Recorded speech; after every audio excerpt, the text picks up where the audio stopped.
Hello and welcome to the Total Motorsport Formula One podcast. My name is Joe Krishnan, and you're listening to the very first episode of the newest F1 pod on the block. We're launching in time for the Dutch Grand Prix at Zandvoort, and we'll be recording regular episodes from now until the end of the 2024 season with a rotating guest panel to offer a wide range of views. So look out for us in the coming weeks and months. I'm joined today by TM's very own Brandon Sutton and Adam Dickinson. Welcome, guys. Hey, Good to be good here. to be here.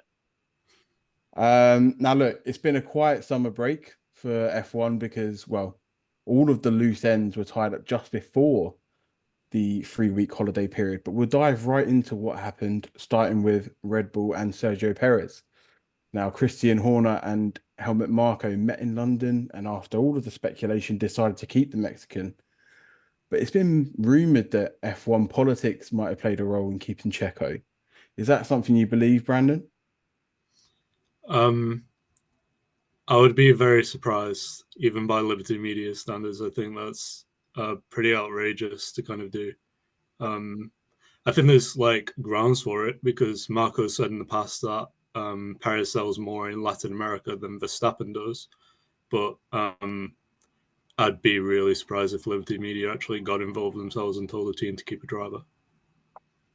What are your thoughts on that, Adam?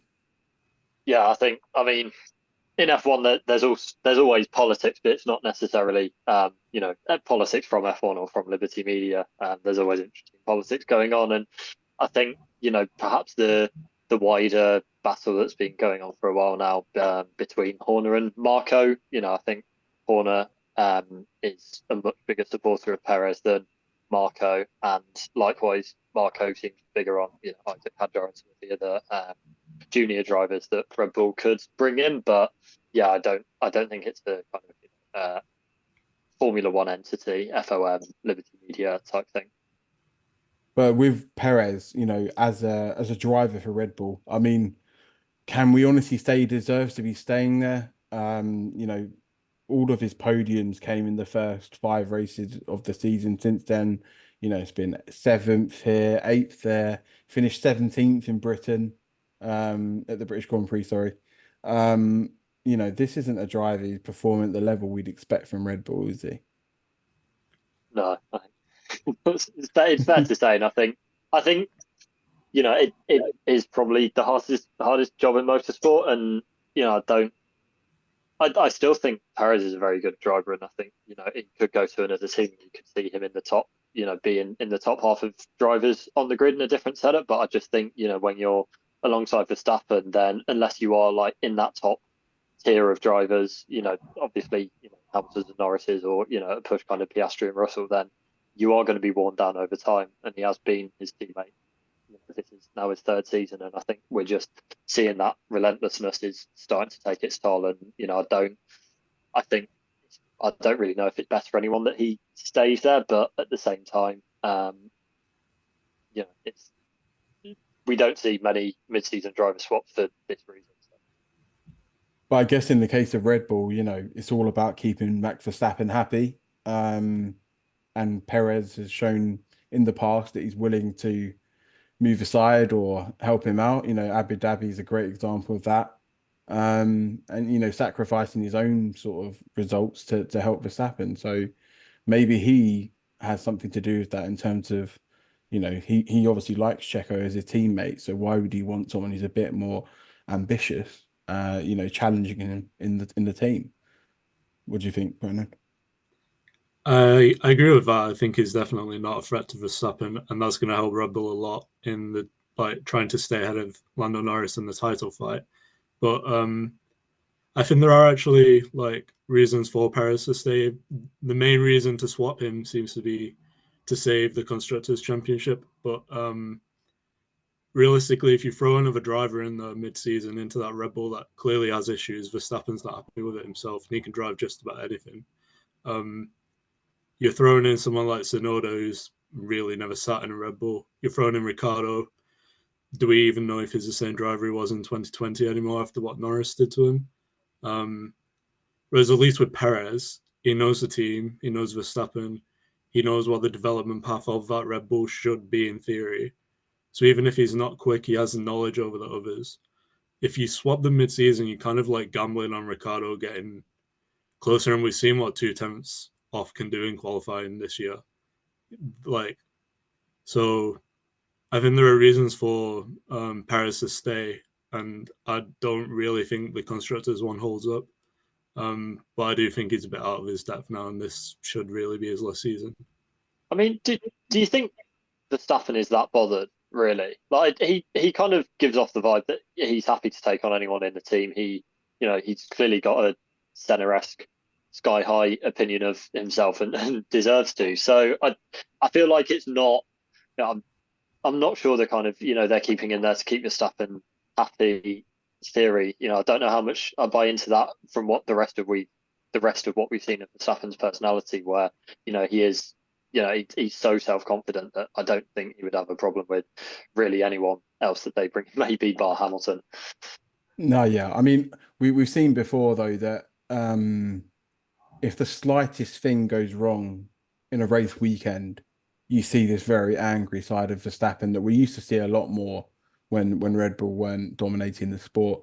Like he's obviously very narrow focused and self-centered, which is what you have to be as a driver. I think all of this idea that you have to play for the team and whatnot, it only happens very rarely. It's all about the individual.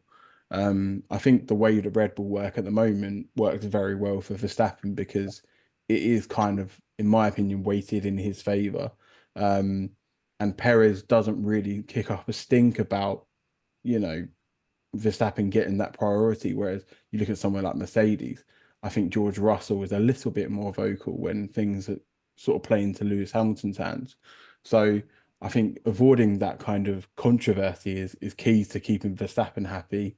And Perez probably won't be knocking on Christian Horner's door saying, "Hey, what's going on? I'm a second behind this guy," because I think deep down he knows that that's the gap between him and Verstappen. But yeah, it's an interesting topic for I think sure.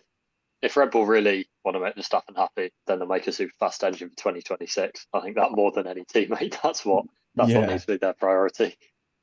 very It's true. also it's a very sensitive kind of time for Verstappen based on everything that's come out of Red Bull this year. The last thing you want to do is throw in a driver that can challenge him and just unsettle him a little bit more if he is unsettled. So Perez is completely not a threat.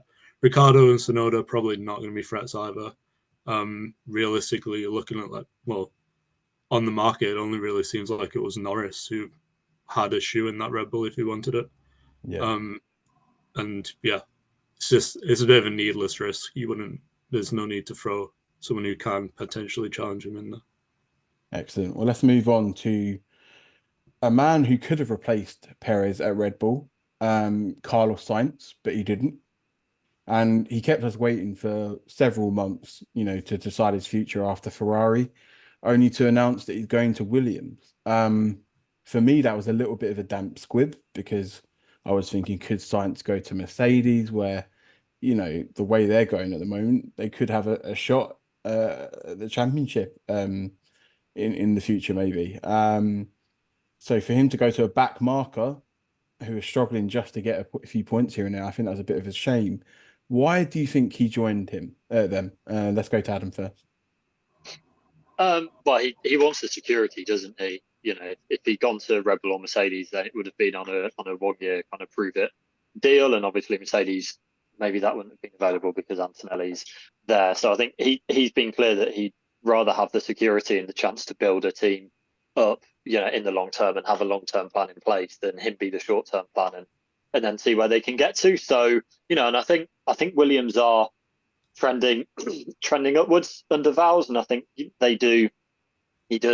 has a lot to turn around, and I think he does seem to have it, moving in the right direction. And Sainz, equally, he's not stupid. He's not going to go, he's been around the grid. He's been on a lot of teams now, and he's not going to go to a team that he doesn't think has any building blocks in place to be successful. So, yeah, I think, it's clearly what he values more is, short-term, ability to win silverware versus long-term job security as an F1 driver. And that's only a choice that he can make. And I think this decision is a very clear statement of where he is.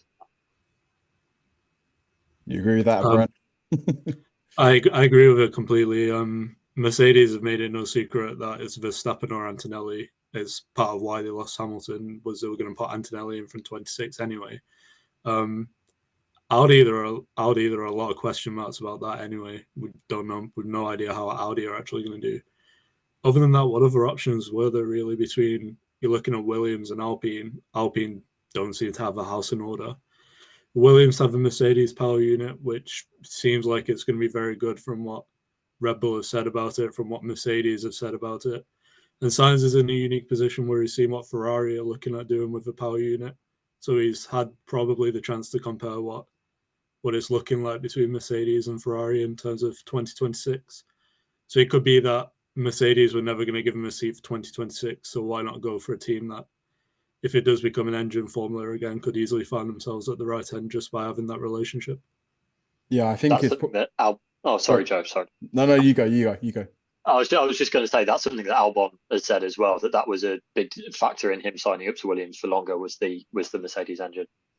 No, yeah, and I think the whole idea that Sainz is going to be, I probably would say the top driver in that team. They must be paying him a big salary, to attract him there. So you'd figure he's going to be earning more than Albon, would have been given certain promises, etc., just to convince him. So I think that's probably the first time that's happened in Sainz's career. Because you had Norris at McLaren, um, obviously Leclerc at Ferrari, even back at Toro Rosso, Verstappen was the golden boy, wasn't he? And all of this despite the fact that Sainz has never really raced that badly. It's just he's always had someone who's more preferred. Whereas I think this time at Williams, it's all going to be about him. He's going to be the star, and I think he's earned that as well because he's won a few races now, regularly getting podiums. At least he was at the start of the season. And I think it's going to be really interesting to see if he can take that team forward because, as we all know, Logan Sargent is not the long-term solution. No matter how much you try to defend him, Adam. But yeah, I think it's for Science, it's a simple matter of being wanted. I think the way that Ferrari ousted him from the team just to replace him with Lewis Hamilton, it's an understandable decision. It's a brutal one, but I think for once he wanted to have that chance to build something himself rather than, again, as you say, take a 1 year deal at Mercedes and play second fiddle. I mean, where would that partnership rank on the grid? Like on this current grid, I think Sainz and Albon would be like around the fifth strongest partnership on the grid. It'd be I'd say certainly ahead of Aston Martin, and then it'd just be behind obviously Ferrari's current pairing, which Sainz is 50% of, and Red Bull, Mercedes, McLaren. So I think that is a pretty strong, for a team where Williams are at right now in the constructors, then it's a very strong partnership for them. I don't know whether you disagree.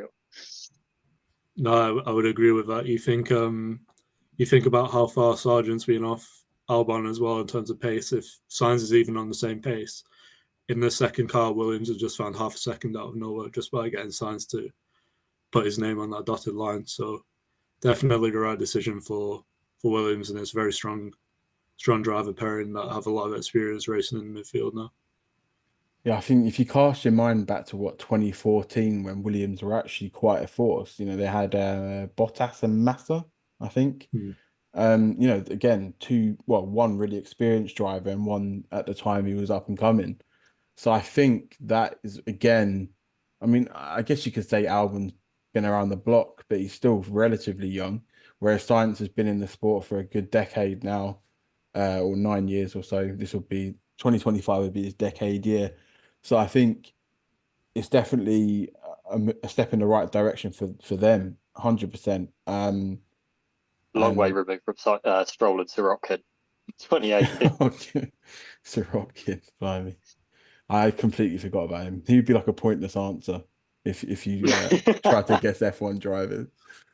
But yeah, I do think Sainz can do plenty of good things for that team. And Albon as well. We can't forget him. He's picked up some good points for the team when they've been down in the doldrum. So that can't be forgotten. let's move on again to Mercedes, who we did touch on briefly there. And they've enjoyed a brilliant few races at Silverstone, the Red Bull Ring, Spa. I think that's three race wins out of the last four. And we won't mention what happened with George Russell, but the future is suddenly looking a lot brighter. So one of the big things about their future is Kimi Antonelli. So why haven't they announced him yet, do you think? Why not? His future is not uncertain at all. He's an F2. His name's on that seat if Verstappen doesn't want it. Why not just wait to see what's going to happen with Verstappen, whether he'd leave Red Bull for 2025 or even 2026, because then that influences the contract you're going to give to Russell or Antonelli. And if Mercedes are faster than Red Bull in the second half of the season, it does become a very interesting conversation about whether Toto Wolff can get Verstappen away from Christian Horner. But Antonelli's not going anywhere. He's just chilling in F2 at the moment, putting in some good races. He's in the Mercedes program. It's not like he's going to be out of the seat anytime soon. So why not just wait? Well, I think just to respond to that quickly, and then we'll go to you, Adam. I think Verstappen's basically said no, that he's going to be there for 2025. I know saying one thing in public and then doing another thing is two different things, but it seems like he has given his word to Red Bull about that. They're no longer seemingly worried about that unless they're going to be terrible. Their pace is going to be awful at the beginning of next season. I don't think it's awful at the moment, really. They're still able to compete for wins and poles and whatnot. So I personally don't see Verstappen going to Mercedes, but as you said, there's nothing, I guess, to be gained by announcing it now. But why not sort of just like take that positive story on, like make the decision, you know? I guess also, Antonelli is still like 6 months into his first F2 season. Is 6 months in because he obviously didn't do F3, so he's 6 months removed from being Formula Regional. So I think it's not, and yes, he came good in the last the three races before the summer break, particularly Silverstone and Hungary. But he's still learning every week in F2, and while I think Toto Wolff does want him in the seat, come what may, then I don't see a need for Mercedes to tie themselves to him when the worst case scenario is he does a second season in F2, or they can just allow him to keep kind of performing in F2 without the pressure of being the Mercedes future driver. Publicly, everyone's watching him every weekend, knowing he is stepping up to F1, regardless of how he performs. So yeah, I think I just completely agree with Brandon. There's not a need to. He's like Brandon said, he's not going anywhere, and him being able to just continue to perform in F2 and see how he does. And it's still a long goal season. There is still a long way, a lot of races, a lot of months to go. So yeah, I don't think there's just. How do you guys see it playing out in terms of Antonelli? Do you think that's going to be a success? I mean, it's quite hard to tell because we've never seen him or bar a few Not tests. even 18 yet. I think Yeah, he's 18. exactly. He's not even His 18 18th years old. birthday's in 10 days or so, I think. Yeah, exactly. So it is a big gamble if they do go for him and hire him into that Lewis Hamilton seat, because I think we've seen with George Russell sometimes he can perform superbly, but there have been a couple of moments where the pressure's got to him. He's made an error, and he's going to be the senior man in the team. Antonelli's going to be the man sort of trying to find his feet. And I think finding your feet at a team like Mercedes rather than someone like Williams, where Russell did get that kind of early step into the sport, it's going to be quite a challenge for the young Italian, isn't it? He's in a very unique situation where he's not really had F3 in his life. He's 6 months into F2, like Adam said.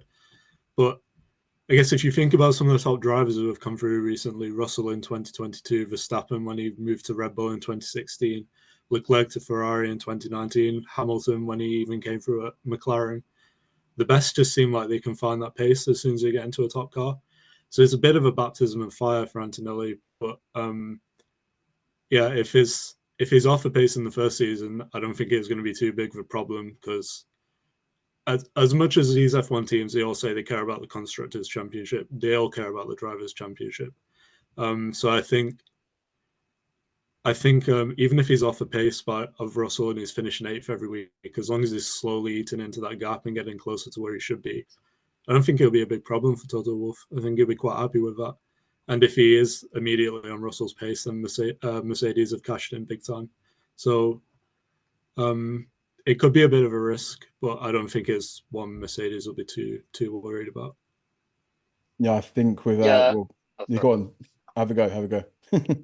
Oh no, I was just going to say, I think it is like, for me, the only kind of risk is that he's done so little junior racing comparatively. So obviously Verstappen is the main comparison, but even then, you know, he was extremely raw when he first came in, and obviously had the talent and showed the speed, but showed some more unsavoury sides as well. And it took a while to get that under control. And you know, Hamilton had 5 full seasons and another partial season of racing in junior formula before he stepped into McLaren. And I think this is Antonelli's third full season in junior racing. So I think that's the only concern. It's just he is so inexperienced, not just in F1.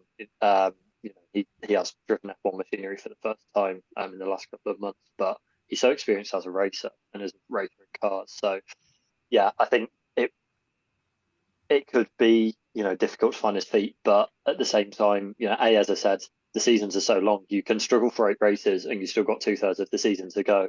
You know, it's just such a long season now, and to a certain extent, you know, it feels like the first kind of few races are still an extension of pre-season now, just because it is so long. And also, yeah, he is. I really think he's that talented that he can be successful in F1 at such a young age, and even as inexperienced as he is. Yeah, I think the thing I'd add to that is that, you know, patience seems to pay off in F1. We saw it with Lando Norris. I think we've also seen it with Russell, because at the start, I mean, they were back at the grid, but he was outperforming Kubica and then Latifi. So, you know, over time, that improvement will be there. They just need to get used to the whole idea of racing. I mean, Verstappen wasn't winning races in his rookie season, was he? So I think it would be unfair to expect the same from Antonelli, even if he's in a better car than what Verstappen had with the Toro Rosso.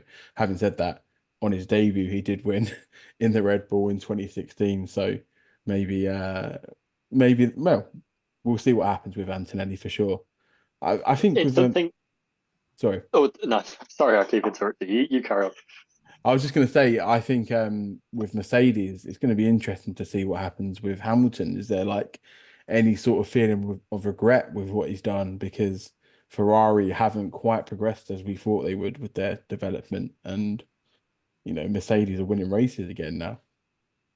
Yeah, I think I was just going to say, like, on Mercedes previously with Russell, I think Wolff has said that actually he regrets leaving him in Williams that long, and he wishes he bumped him up at least a season sooner. But yeah, if you're Hamilton, like, you know, he again, he's got a lot of self-belief, but you know, he must be looking at it thinking, you know, what did I make the right decision? Because they are just trending in the complete wrong direction for him. And obviously we've got the engines on the horizon that Mercedes seem to be, you know, the favourites to come into 2026 with the stronger power unit. So yeah, you know, there will be this moment, you know, we don't know how far it will be, but I imagine there will be this moment where Antonelli, you know, passes Hamilton. It feels like the changing of the guard, the passing of the baton. And yeah, I think for Hamilton, he knows a lot more than any of us. But if I was him, knowing what I know, I'd be worried that I did jump the gun on it.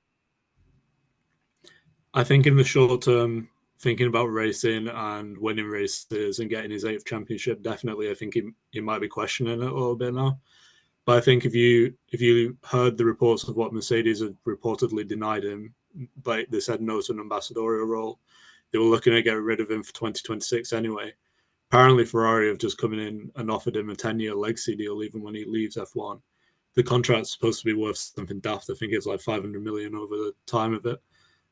That's locked down his future after F1 as well. So I think in terms of a short term, wanting to go for a championship, there will be a bit of regret or maybe a question mark about it. But I think in the long run, he's definitely going to feel like he made the right decision for himself and his life and post F1. And also that legacy stuff is, I think that will be so important to him as well, considering the stuff that he does outside of racing to begin with. And over the summer, he's been posting about, him traveling to Africa and, expanding his kind of cultural horizons and visiting refugee centres. So I think being able to associate that with Ferrari after he's retired will, it's not just a kind of, here's a bundle of cash you're set for your retirement, but I think it's the stuff that will be important to him even after he stops racing. Then that support will be there. We also have to remember as well, Lewis Hamilton is not an idiot. Like, he knew James Ellison was coming back. He knows the engineers in that team. He would have seen, well, presumably would have seen what Mercedes are producing for 2026. If he really just wanted that eighth and didn't really care about anything else that was going to happen, I'm sure he would have just signed the contract and gambled on 2025, really. We've also seen how quick this season can go. If you said Mercedes would be beating Red Bull on pace after Bahrain, you'd have got laughed out of the room. So there's no reason that Ferrari can't really just turn it around and flip the casino on its head next season as well. No, both good points. I didn't really consider the big picture actually when it came to Hamilton because, obviously he's 39. He really wants that eighth championship, doesn't he? I kind of thought always that might have been his driving force, but certainly, his legacy in the sport is probably going to be the largest, I think. Maybe since Senna or Schumacher or something, maybe even larger than that in terms of the topics he's spoken about. So yeah, we'll see. It'd be very interesting to see how this Hamilton to Ferrari sort of scenario is going to play out. Let's move on to what's coming up next with the Dutch Grand Prix at Zandvoort. Now, it's Verstappen's home race, and he's won the last three. No driver has ever won it 4 times in a row, but I think it's fair to say he's not the favourite anymore. McLaren, Mercedes will have their say in the race. How do you see it unfolding after the drivers come back from the summer break? I have McLaren as a favourite. The track seems like it's very similar to Hungary and Monaco. McLaren should have been on pole in Monaco. They did win Hungary. They had a 1-2 in qualifying, 1-2 in the race. So I would say Verstappen's probably second favourite to win that. You still have him ahead of Piastri, but Norris should really be on pole and converting that, especially because Perez shouldn't be a factor to back Verstappen up. I think, I'd say I don't really see Mercedes getting involved in it at all. I think they'll be close enough to be annoying like they were in Hungary and Monaco, but I don't think they'll be going for the win. I think we're looking at another McLaren versus Verstappen situation.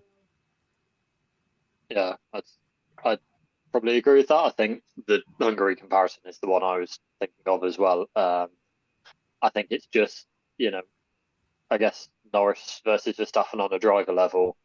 I still think Verstappen has the edge on that, and so it's whether the Red Bull can get close enough to the McLaren for that to be the deciding factor. I've not looked at the weather either, so I don't know kind of whether that could play a part as well. I think really for Verstappen, then the more chaotic race, the better.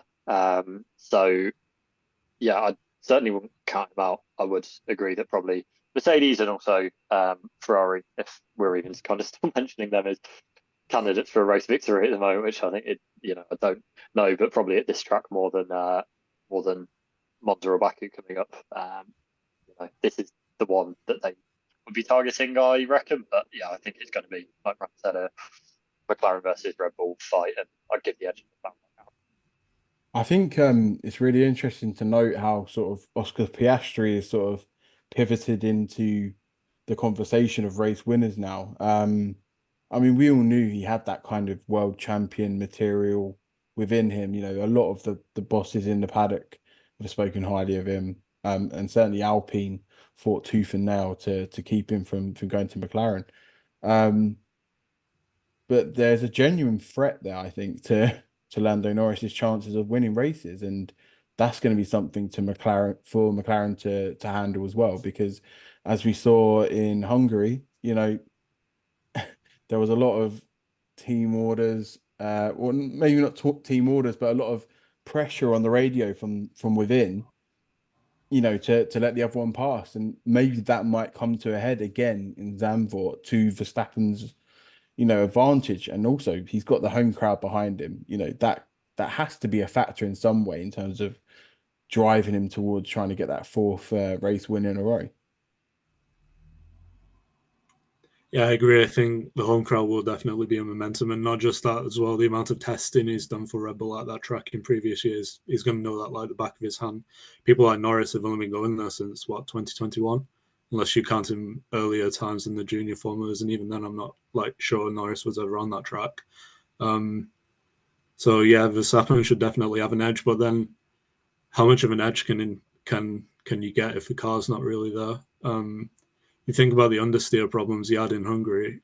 Even Verstappen couldn't drive around that. He's driving off the track, and that's not something he does. So if Red Bull can't get this balance sorted, despite all of the talent Verstappen's got, he might not even be able to use it. I think they will be targeting the race, so I don't know how much, I imagine it will be more of a priority for them to win than some others. So I don't know how much of an impact that will make, whether they're trying to get developed on the car for this, but the summer break might kind of nullify that slightly. But just on the Piastri discussion, I do think Norris would have won in Hungary if they had been able to race each other. And I think Belgium actually, Piastri did, I think, constantly outperform Norris. And that was maybe, I think actually, to me, that was maybe a more dominant performance in the inter-team battle. But I think kind of 7 races out of 10 or 6 races out of 10, I'd still back Norris to be the better driver there. And I think, maybe Piastri has a bit of a cooler head on occasion, but I still wouldn't put him, in the very top tier, with the, I guess, Leclerc, Norris, Verstappen, Hamilton. Yeah, I think that's a different. I think that's quite a difficult debate because, again, like Norris is into his 5th season, I think, now in F1, whereas we have to remember this is Piastri's 2nd, and the way he sort of dealt with the pressure, I think is quite impressive. It obviously helps to have someone like Mark Webber as your manager to help you, manage all of these team politics as well, because he had his fair share to do with Sebastian Vettel at Red Bull. But certainly, I think I wouldn't say he's on that elite level yet. I think it's Verstappen and Hamilton. Then there's another little level down where you've got Norris, Piastri, Leclerc, Sainz, a couple more. But I think in terms of actual potential, there's something that kind of reminds you of like Jenson Button and how Piastri just sort of gets down with it and gets done with it. Whereas Norris, it's always a bit chaotic, isn't it? There's always something that happens on the first lap. In the race, there's a pit stop that goes wrong. There's always a bit of rigmarole on the radio.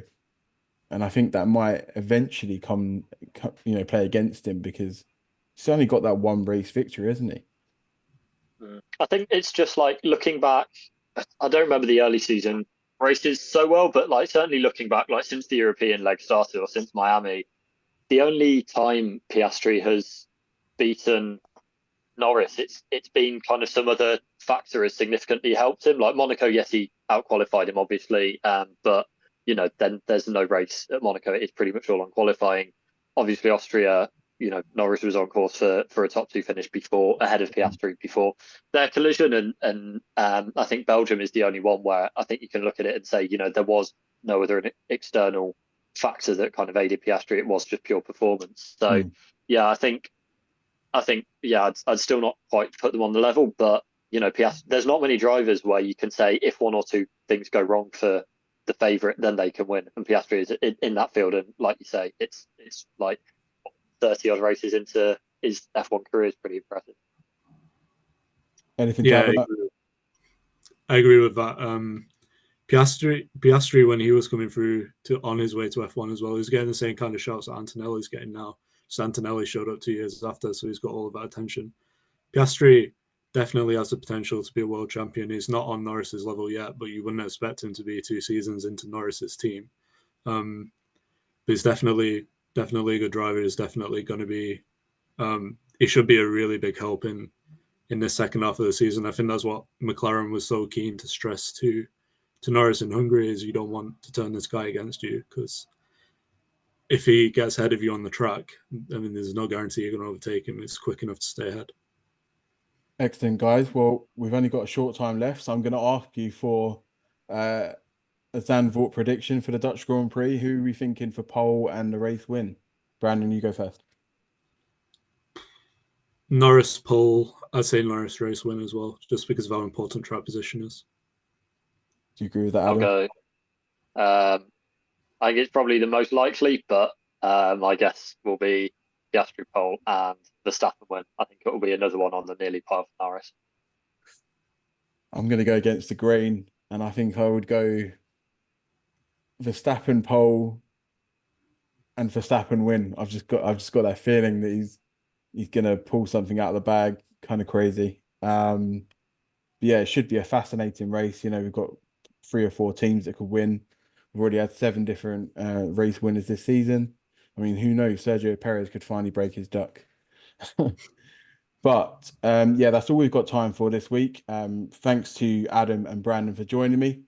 Don't forget to subscribe and tune in again next time. And goodbye for now. Enjoy the race. Bye. Bye.